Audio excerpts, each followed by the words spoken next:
Hello and welcome everyone back to another episode of the Publisher Lab. And this is another one of our special episodes that because we are in such a unique time where so many people are remote, I'm finding the ability to connect with lots and lots of interesting people with lots of helpful information to share. And today I have Morten Storgaard on the podcast with us. And he is the founder and CEO, if you will, of Passive Income Geek, among many other things. Morten, welcome to the show. Thank you, Tyler. Pleasure to be here. Yeah, thanks for joining us. And I know we've been wanting to connect for a while. You and I had a chance to meet in New York at Pubtelligence around a year ago. And I was impressed by all the different initiatives that you had started and got involved with. And I thought it would be really fun to share some of those things with our audience today. Thanks. Yeah, it was really cool being at the whole Pubtelligence thing. I really enjoyed that. That was a cool event. So I guess let's just start with how did you get involved in all of this, and what was kind of like, I guess, the trigger point for you to get involved in all forms of publishing? Yeah, cool. So I was doing like passive income sites for around a decade. I think it's 13 years ago since I launched my first site. So in the beginning, it was heavily skewed toward affiliate offers, and I was just basically trying to rank for very product focused searches. So of course that's pretty hard with a brand new site. So it typically took a couple of years before I would see much revenue from it. And then I think around 1.5 years ago, I found out about you guys. And so I just switched on ads on a couple of my bigger sites. And like overnight like that, I just almost doubled my revenue. So I was like, wow, awesome. So then I planned on quitting my SEO gig. I was doing SEO for client and all that stuff. I've been doing that for quite a while because it's a pretty awesome business to be in, actually. But Yeah. so I decided to get out of that and just focus 100% on creating passive income with site with massive traffic and ads and affiliate. So one of the things that folks that have listened to the show for a while know that I'm not a big fan of kind of what's traditionally espoused in terms of link building and things like that. And one of the things that really caught my attention in a conversation we had recently was how you got a site to 227,000 page views in less than 12 months without any real consolidated effort with link building. I'm super curious to hear about this. I know it was something we touched on then, but I'd really love to hear you walk through that with our audience a little bit. Yeah, so something I came across different test cases, people sharing ideas and stuff on YouTube, and I want to figure out if this could actually be done. So I built a series of sites. I think I built out 3 or 4 sites over the last 1.5 years. And so I specifically just went for the really low hanging fruit, or you can say articles that were without a lot of good articles being written already, sort of. Yeah. So I went for the really low competitive stuff, the long tail, if you will, and just wrote a bunch of articles, like 100 articles. And then I just let it sit there for a while to see what would happen. And then it slowly started to pick up. Yeah. You mentioned 100 articles. So did you write all 100 articles yourself? Yeah, for these sites I did because it was a test, and during the time I had my writers dedicated on other projects. So I wanted to do it right. So I started it as a passion project. I wanted to do a site around pets and animals in general and endangered species and stuff. It's just something that I'm naturally interested in. And it's quickly for me to crank out content because I know about it. So I just sat down. And also I wanted, it was 2 tests actually. That was the one test was to see if I could build a website to massive traffic without any link building. And the other test part of it was to see how much content, like how much quality content can I crank out, because I was scaling up my content team. I wanted to know sort of the limits and the boundaries of how much content can a person produce, like half time and full time and so on. So tell me a little bit about this kind. So 100 articles seems like quite a bit. Was there a particular word count that you would that these articles would be? Would you include images? Kind of walk me through what the content looked like. Yeah, so I think on average, those 100 articles were sitting around 2,200 words.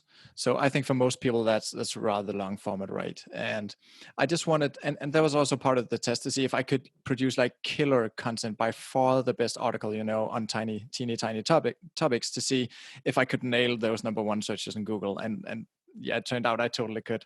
So So it was a lot of content. And after the first month, I had written around 50 articles.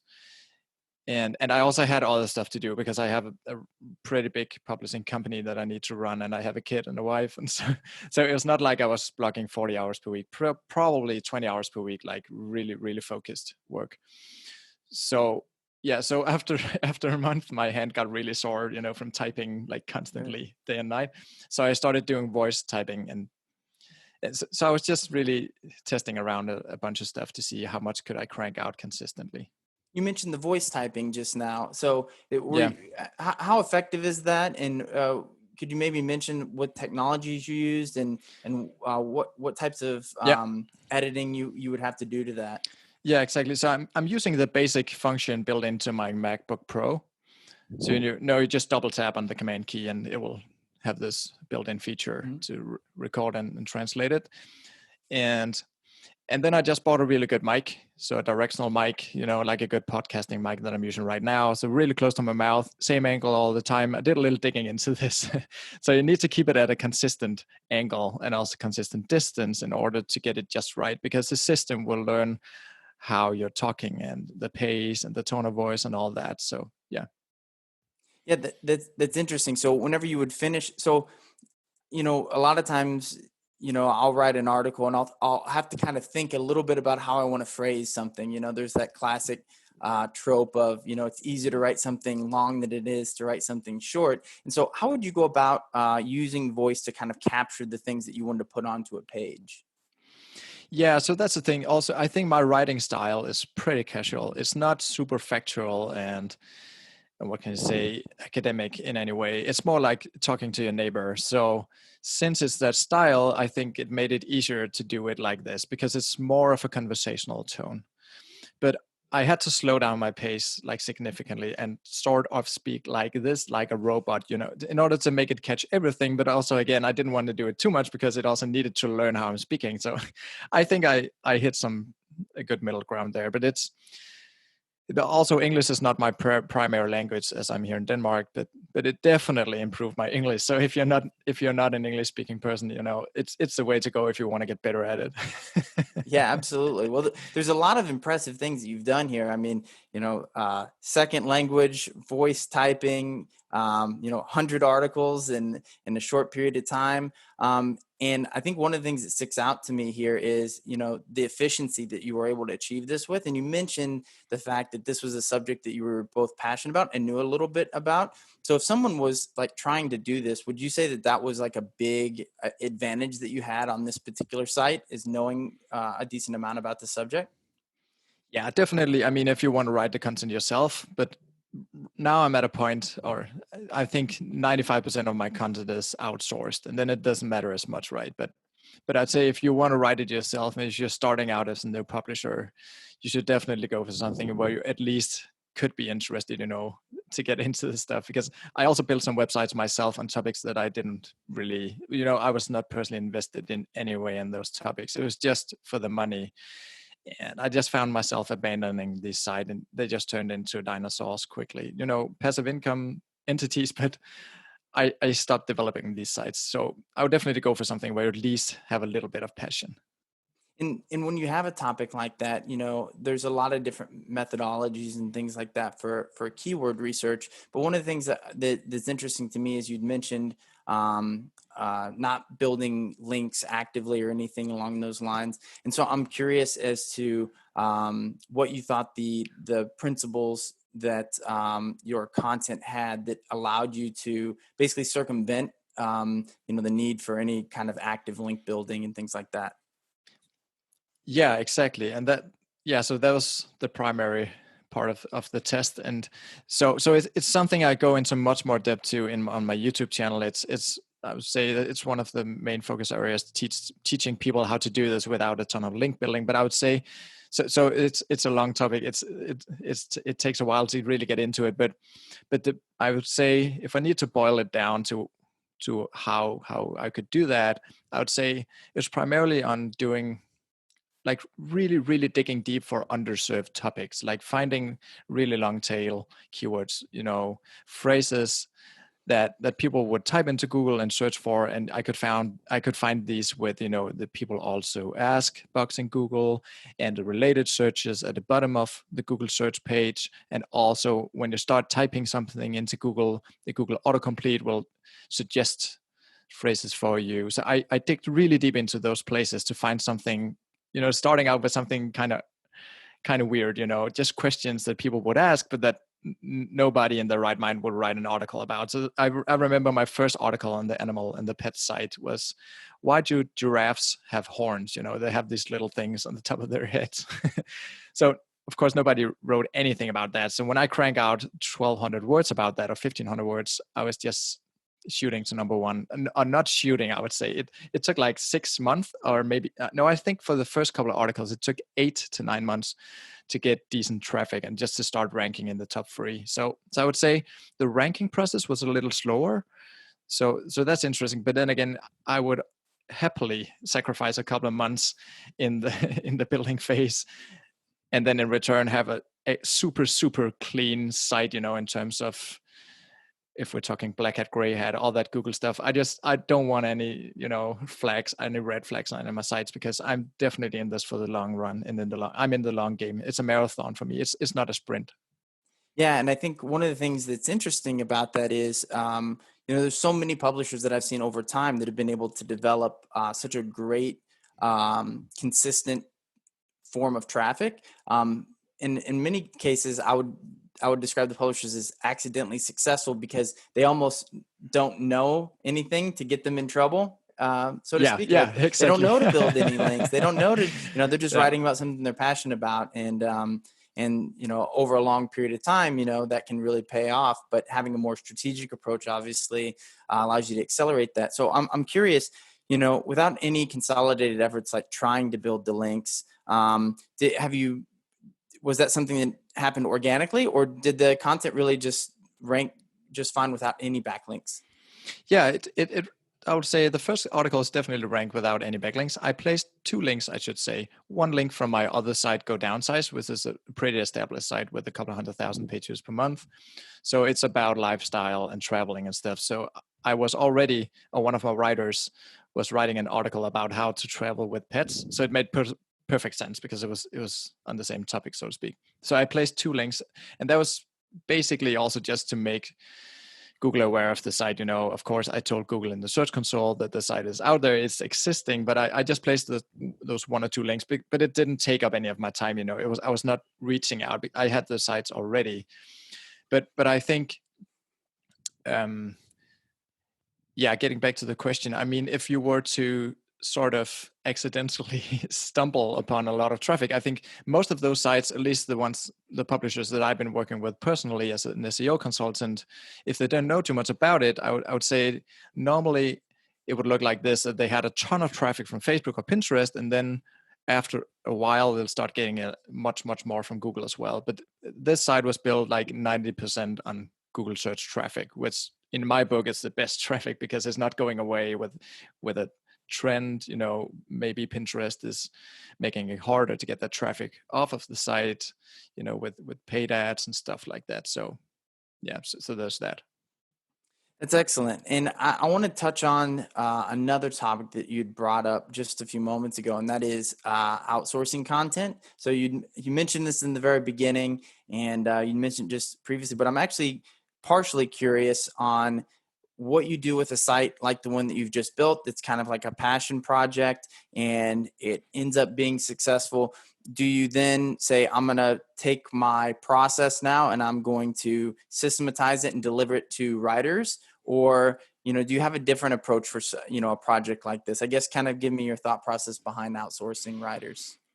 Yeah, so for this site specifically, since it was, what is it, like a passion project, I think I planned on writing content for it, but I know that's just not going to happen. I don't think I'm going to do a test like this again, because my team of writers is growing quite significantly now, and I'm hiring some full-time people as well to help me on my team. So as the business is growing, and also since I'm started doing YouTube, that's kind of time consuming. I know you know that as well, probably. Yeah.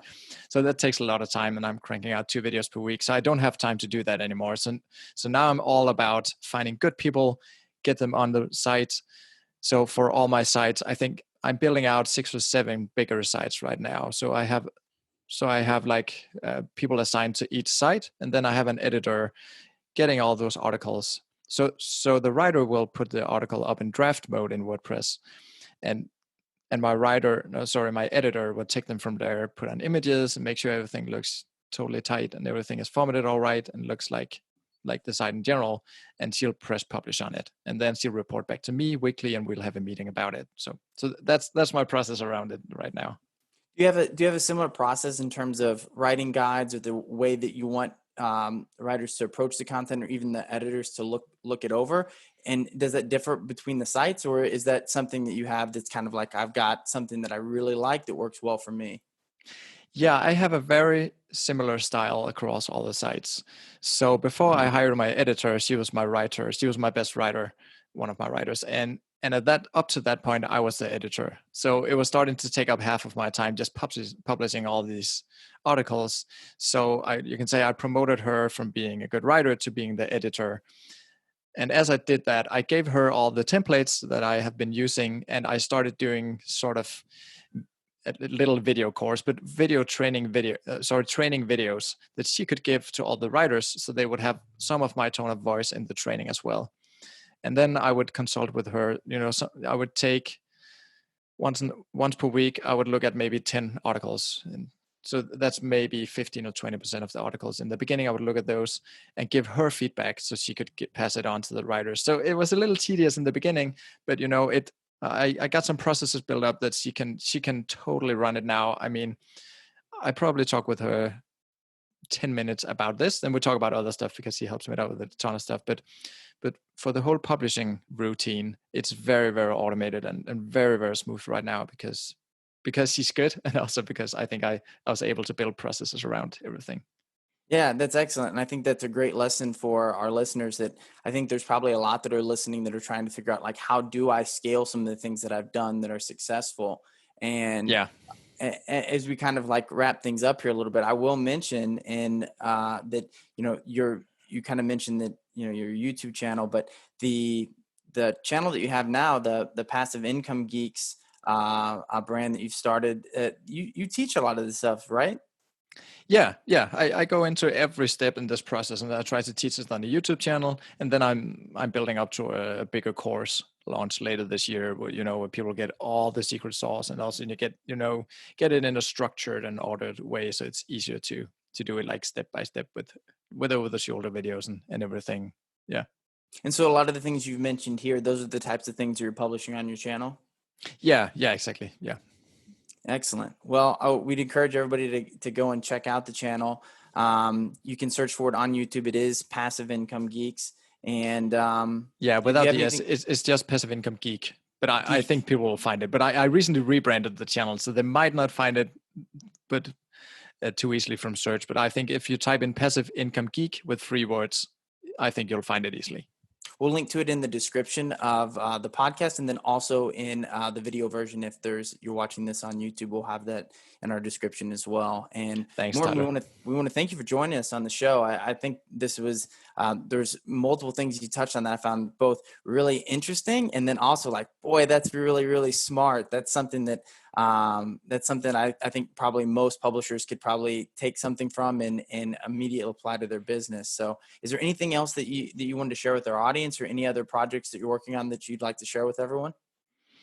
I think the main takeaway for people should be to, it's big numbers and working with a team and a huge team of writers and stuff. It seems like it's far down the road, right? And it is, but you can totally do this, from scratch. I've been starting new the websites. I think I started 3 or 4 sites this year, so it can totally be done from zero still. And I think that's what I want to leave the listeners with. You can totally do this on your own. Just start cranking out content. You just need to be really good at the topic research and write on the right topics, because otherwise you'd just be smashed by the competition.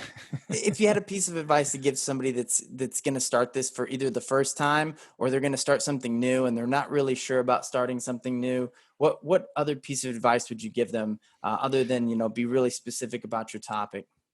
Yeah, I'm just working on a video exactly about that. Like my tips for somebody just starting out. And I would say getting into a writing schedule, because people get demotivated in the beginning because it takes 8, 9, 10 months, even a year sometimes, if it's a brand new domain and a brand new website. So it takes a long time. So be aware of that. And number two is to get somebody to help you, or to hold you accountable. Find somebody who's starting to do something. They don't have to do publishing, somebody trying to lose weight. Just find somebody that you trust will stick to what they're doing, somebody who's a doer, and team up together just to get accountable. I think that's great advice, and hopefully, this is something that everyone can take and apply themselves. And hopefully, it encourages some of you to start some new sites. And we want to thank everyone for joining us on this special episode of the Publisher Lab. We want to thank Morten for joining us once again, and we'll catch you next time on another episode of the Publisher Lab.